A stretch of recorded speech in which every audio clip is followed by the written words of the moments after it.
Hello guys, let's start. और आज हम कंटिन्यू करने वाले हैं अपनी रिवीजन सीरीज में ईएमआई। ठीक है, so far we have covered 2 chapters. इसी सीरीज को कंटिन्यू करेंगे। अपने फ्रेंड्स के साथ शेयर कीजिए बिकॉज सबके लिए बहुत इंपॉर्टेंट फॉर्मूला शीट्स है, मार्क्स लेके आने हैं। हम अभी इसको रेडी करते हैं, ध्यान से देखिए जल्दी से। Magnetic field, how do you define magnetic field? Magnetic field जब भी आप उसकी यूनिट कैलकुलेट करोगे, टेस्ला या फिर वेबर पर मीटर स्क्वायर, वेबर आता है मैग्नेटिक फ्लक्स। टेस्ला का यूनिट अगर ये तो है एसआई यूनिट, और अगर आपको सीजीएस यूनिट निकालना है तो 10⁴ गॉस इतना आ जाएगा। Magnetic field due to a small portion of the wire, current carrying wire, μ0/4 pi I dl sin θ/r²। Current small length dl, distance r vector and dl vector के बीच का जो एंगल है दैट इज थीटा। इसी को vector format में लिखना है तो μ0/4 पाई, μ0 आपको पता ही है, μ0/4 पाई का वैल्यू आएगा 10⁻⁷। करंट ये रहा dl क्रॉस r, ये कर देना, नीचे आ जाएगा r³। यहीं पे अगर आप करोगे dl क्रॉस r कैप, यहाँ पे आ जाएगा r²। This is Biot Savart's law.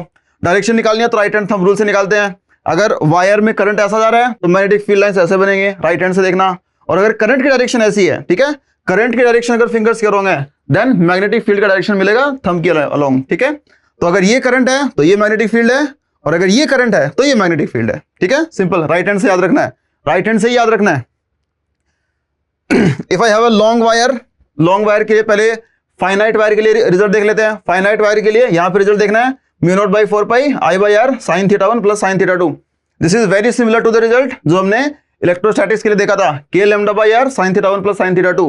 k को रिप्लेस कर देना है μ0/4 पाई से, एंड लैम्डा को रिप्लेस करना है करंट से। ठीक है, lambda can be replaced with current. काफी सारे फॉर्मूलाज यहाँ पे क्लियर हो जाएंगे आपके। इसी को अगर मैं लार्ज स्ट्रेट वायर बना दूं तो sin θ1 sin θ2 दोनों ही बन जाएंगे 1 and 1, so μ0I/2πr, μ0I/2πr, the result will be μ0I/2πr।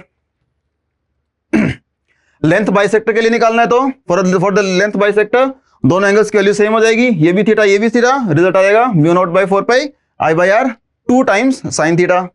Wire, current carrying wire circular है, उसके सेंटर पे मैग्नेटिक फील्ड निकालना है तो ये डायरेक्शन आ गई, एंड मैग्नेटिक फील्ड मिलेगा μ0I/2r। ठीक है, बस इसमें और इसमें फर्क इतना है, यहाँ पे पाई आएगा, यहाँ पे पाई नहीं आएगा। लार्ज वायर के लिए μ0I/2πr, सर्कुलर वायर के लिए सेंटर पे μ0I/2r। अगर n लूप्स हैं सर्कुलर वायर के तो फिर अगर एक लूप के लिए इतना है तो n लूप्स के लिए μ0NI/2r। अगर पूरा वायर नहीं है सर्कल का, सिर्फ एक पोर्शन है तो कैसे कर लेंगे? अगर थीटा एंगल ये पोर्शन कवर कर रहा है, ठीक है, आर्क लेंथ में करंट फ्लो कर रहा है, थीटा एंगल कवर कर रहा है, सो 2 पाई के लिए जो रिजल्ट आता है यूनिट के लिए निकाल लेंगे, थीटा से मल्टीप्लाई कर देंगे। All you need to do is θ/2 pi से मल्टीप्लाई कर दो ये वाले रिजल्ट को। ठीक है, ये जो रिजल्ट मिला था इस रिजल्ट को θ/2 पाई से मल्टीप्लाई कर लो। एक ये वाला रिजल्ट आता है, अगर मेरे पास एक करंट का सर्कुलर लूप है और यहां से करंट आया, वो इन दोनों से जाएगा और फिर यहां से जाएगा, इसकी वजह से जो इफेक्टिव यहां पे मैग्नेटिक फील्ड मिलेगा वो मिलेगा आपको 0। एक ही तरह का वायर है, दोनों की वजह से मैग्नेटिक फील्ड की वैल्यू सेम आती है, ऑपोजिट आती है, कैंसिल कर देती है परफेक्टली। यहां पे मैग्नेटिक फील्ड मिलेगा आपको 0। करंट कैरिंग सर्कुलर वायर की वजह से एक्सिस पे निकालना है तो ये एक्सिस है, रेडियस r, एक्सिस पे डिस्टेंस x, ये वाला एंगल थीटा। मैग्नेटिक फील्ड यहां पे आएगा B0 sin³ थीटा। ठीक है, याद रखने का सिंपल सा तरीका है, B0 sin³ theta, where B0 is the magnetic field due to this current carrying wire at the centre which is μ0NI/2r। एक वायर के लिए μ0I/2r for 1 loop, n loops है तो μ0NI/2r। ठीक है, एक ही आती है हेल्महोल्ट्ज कॉइल, याद रखना 2 कॉइल्स होते हैं, 2 कॉइल्स के बीच का डिस्टेंस अगर हम r पुट कर दें तो उनके बीच हमें ऑलमोस्ट यूनिफॉर्म मैग्नेटिक फील्ड मिल जाता है, उसको बोलते हैं Helmholtz coils. Distance between them will be the radius of coil. Ampere circuital law, अगर किसी लूप से करंट फ्लो कर रहा है, देन उस लूप से B.dl का इंटीग्रेशन, ठीक है, line integration for that loop will be close के लिए करना है। For a close loop line integration और magnetic field will be μ0 times current, total current. अगर सारा करंट एक ही डायरेक्शन में जा रहा है तो सब ऐड कर देना, अगर कुछ करंट ऑपोजिट डायरेक्शन में है तो जो ऑपोजिट है उसको सब्ट्रैक्ट कर देना। इसी को लार्ज वायर के लिए कंसीडर कर लो, फिर हम सेम रिजल्ट निकाल सकते हैं। अगर लार्ज वायर है तो फिर 2 पाई r लेंथ बनेगा, so magnetic field into 2 pi r will give you μ0 into I, current I है तो ये रिजल्ट आ जाता है वहां से, सिंपल सा। इसी के लिए 2 रिजल्ट और आते हैं, long hollow cylinder and long solid cylinder. Hollow cylinder के लिए देखना है तो फिर अगर सिलेंडर इस तरीके का है, उसमें करंट सिर्फ और सिर्फ सिलेंडर की जो बाउंड्री है वहां से पास करेगा, अंदर मैग्नेटिक फील्ड 0 मिलेगा, surface magnetic field mu not I by 2 pi r, as if the entire current is along the main axis of the wire, along the main axis of the cylinder, and बाहर देखना है तो mu not I by 2 pi are, are है distance from the axis, पहले 0 मिलेगा, फिर decrease होते होते इन्फिनिटी पे 0 हो जाएगा। यही अगर सॉलिड सिलेंडर है, सॉलिड सिलेंडर के लिए अंदर मैग्नेटिक फील्ड उसकी एक्सिस वाले पॉइंट पे 0 मिलेगा, सरफेस वाला पॉइंट निकाला तो बिल्कुल सेम मिलेगा, ये वाला, ये रहा surface mu not I by 2 pi R, mu not I by 2 pi R बिल्कुल सेम मिलेंगे, बाहर वाला पॉइंट भी बिल्कुल सेम मिलेगा, mu not I by 2 pi R, mu not I by 2 pi R. अंदर बस इतना फर्क क्या पड़ेगा, अंदर आर बाई आर से आपको मल्टीप्लाई करना है, आर है स्मॉलर डिस्टेंस, कैपिटल आर है रेडियस, ठीक है, लॉन्ग सिलेंडर का रेडियस कैपिटल आर, एक्सिस से डिस्टेंस स्मॉल आर। ग्राफ बनाओगे तो पहले लीनियरली इंक्रीजिंग वायर, पहले linearly increasing magnetic field, surface पे मैक्सिमम, फिर डिक्रीज होते होते इन्फिनिटी पे इट बिकम्स 0। सोलेनॉइड देखना है, अगर सोलेनॉइड के भी दो केस बना सकते हैं, पहले लॉन्ग सोलेनॉइड देख लेते हैं, उसी का एक फाइनाइट का केस भी आता है। फॉर द लॉन्ग सोलेनॉइड अगर आपको मैग्नेटिक फील्ड निकालना है अंदर सोलेनॉइड के, वो ऑलमोस्ट यूनिफॉर्म मिलता है हर जगह, और वैल्यूज की कितनी आती है, म्यू नॉट एन आई, रेडियस की वैल्यू आपको कम रखनी है, सोलेनॉइड इस तरह की स्ट्रक्चर होती है स्प्रिंग जैसी, रेडियस कम रखनी है कंपेयर टू लेंथ, सो ये रिजल्ट आ जाता है। अगर उसी सोलेनॉइड के एंड पॉइंट पे देखना है तो क्या करोगे, एंड पॉइंट पे देखना है तो फिर इसी रिजल्ट को हाफ कर दो, mu naught N I by 2, यहाँ पे एन है number of turns in unit length, N है number of turns in unit length, इसको आप ऐसा भी लिख सकते हो, total number of turns divided by length of the solenoid. इसी को अगर एक फाइनाइट सोलेनॉइड की तरह देखना है तो फिर अगर ये दोनों एंगल्स हैं θ1 एंड θ2, तो मैग्नेटिक फील्ड इस पॉइंट पे आएगा, ये वाला रिजल्ट लिख लो, mu naught N I by 2 and cos θ1 plus cos θ2। If I make it a large solenoid, θ1 भी 0 बन जाएगा, θ2 भी 0 बन जाएगा, ठीक है, ये वाले एंगल्स हैं, ये वाला θ1 है और सिमिलरली यहाँ पे θ2 है, दोनों को 0 0 कर दो, 1 1 वैल्यू मिल जाएगी, म्यू नॉट एन आई, ये वाला रिजल्ट मिल जाएगा, ठीक है। सो फाइनाइट सोलेनॉइड, सोलेनॉइड का एंड पॉइंट एंड सोलेनॉइड का अंदर का कोई पॉइंट, लार्ज सोलेनॉइड के लिए। उसी के जैसा एक स्ट्रक्चर आता है टोरॉइड, जो सर्कुलर ऐसे रूल, सोलेनॉइड को एंड पॉइंट्स को कनेक्ट कर दो, बन जाएगा टोरॉइड।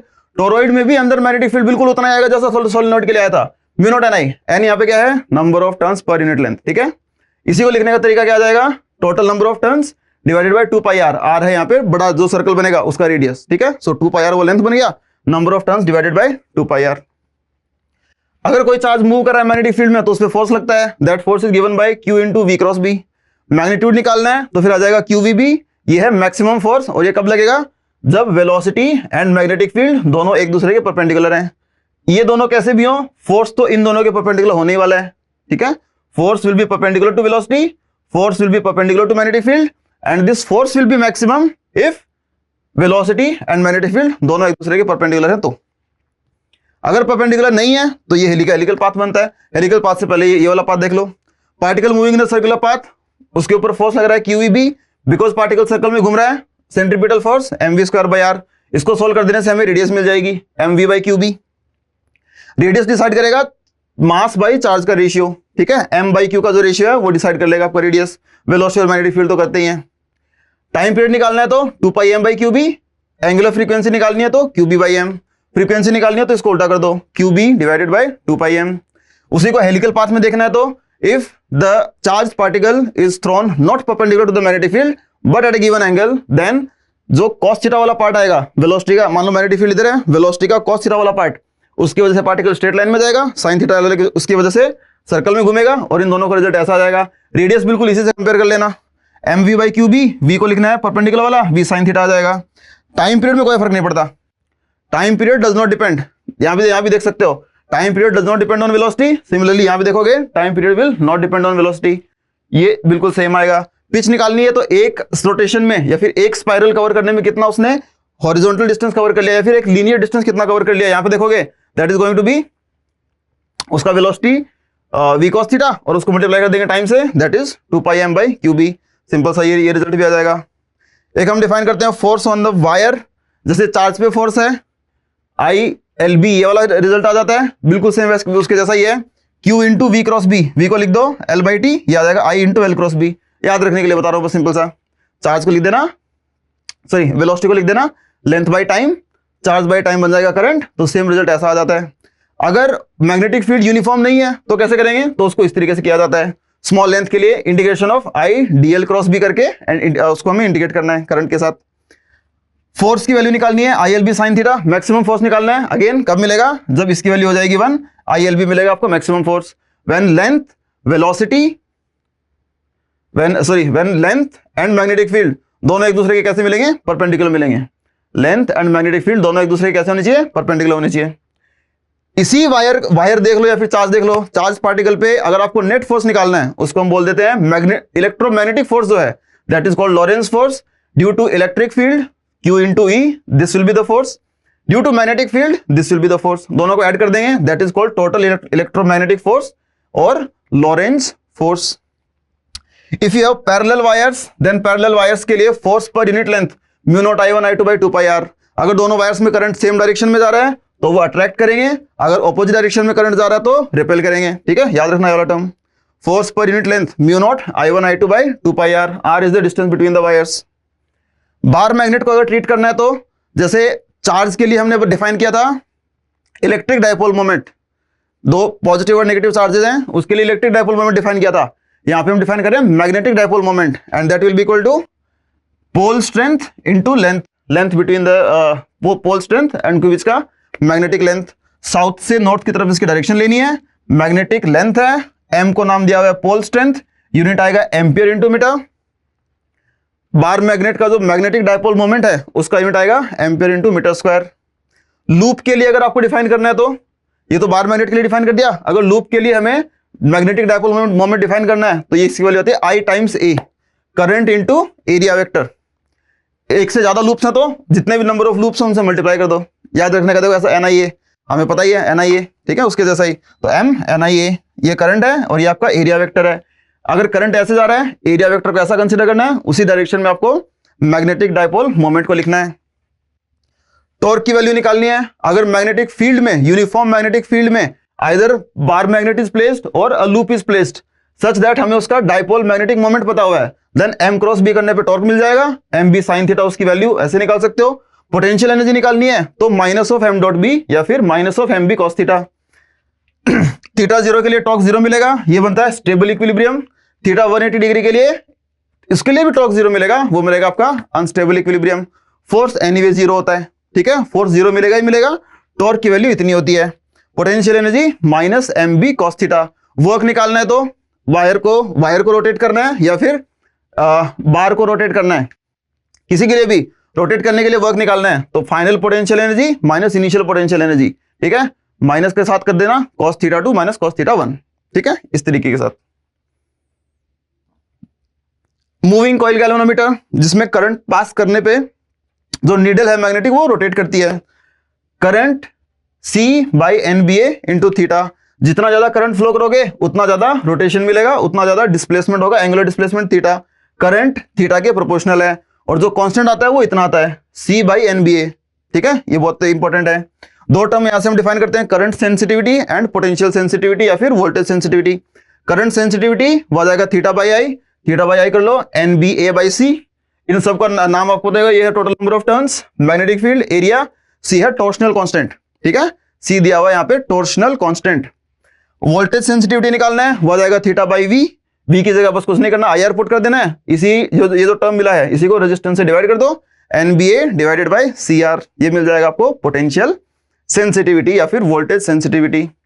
एटॉमिक मैग्नेटिज्म, किसी न्यूक्लियस के अराउंड इलेक्ट्रॉन घूम रहा है, ठीक है, न्यूक्लियस के अराउंड इलेक्ट्रॉन घूम रहा है तो बेसिकली करंट फ्लो कर रहा है एक तरीके से, उस करंट को निकाल देंगे हम E by time period. Magnetic field की वैल्यू आती है mu naught I by 2r, उसी में करंट को रिप्लेस कर दो यहां से, mu naught E V by 4 pi R square, V उसका स्पीड है, या फिर mu naught E omega divided by 4 pi R, इस तरीके से याद रख लो।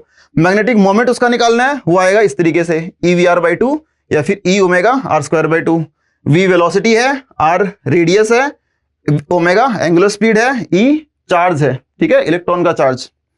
करंट को लिखने का एक तरीका ये भी है, टाइम पीरियड को लिख देंगे 2 पाई बाई ओमेगा, तो E divided by 2 pi by omega, E omega by 2 pi, ये आ जाएगा आपका करंट का वैल्यू। अब एक फॉर्मूला है जो काफी इंपॉर्टेंट है, वही ये वाला। मैग्नेटिक मोमेंट को लिखने का जो तरीका है वो आप इस तरीके से भी लिख सकते हो, ई एल बाई 2m, ठीक है, ये वाला रिजल्ट याद रखना बहुत इंपॉर्टेंट है। मैग्नेटिक मोमेंट, ठीक है, dipole, magnetic dipole moment, magnetic moment will be E L by two M. L है यहाँ पे आपका एंगुलर मोमेंटम, ठीक है, जो भी इलेक्ट्रॉन घूम रहा है ना उस इलेक्ट्रॉन का एंगुलर मोमेंटम। अगर वेक्टर में लिखना है तो माइनस साइन लगा के लिख देना, उल्टा बनेगा।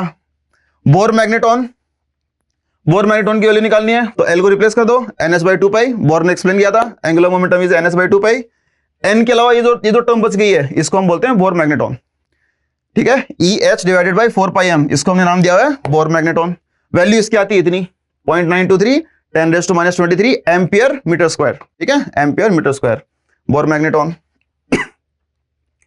टाइम पीरियड निकालना है। अगर कोई बार मैग्नेट को आपने लटका के रखा हुआ है और उसको हल्का सा डिस्टर्ब कर दिया, टाइम पीरियड निकालना है। सो 2 पाई रूट आई बाई, यहाँ पे जो टर्म आता है एम बी, ठीक है, I by M B. B H है यहाँ पे मैग्नेटिक, अर्थ के मैग्नेटिक फील्ड का हॉरिजॉन्टल कंपोनेंट, ठीक है, अर्थ के मैग्नेटिक फील्ड का हॉरिजॉन्टल कंपोनेंट। एम आपको पता है यहाँ पे मैग्नेटिक मोमेंट है बार मैग्नेट का, एंड वही है मोमेंट ऑफ इनर्शिया, ठीक है, यहाँ पे करंट नहीं है, moment of inertia.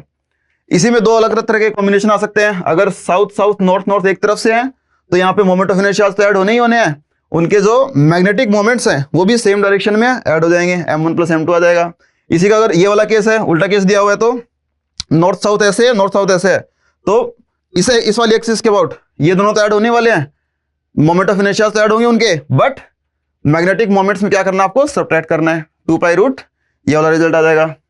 Time period का रेशियो निकालना है इनके साथ, तो देखना है तो फिर 2 पाई बी एच की वैल्यू कांस्टेंट रहेगी, I1 और I2 का जो रेशियो है वो अगर एक ही मैग्नेट आपने ली है तो मोमेंट ऑफ इनर्शिया उसका सेम रहेगा।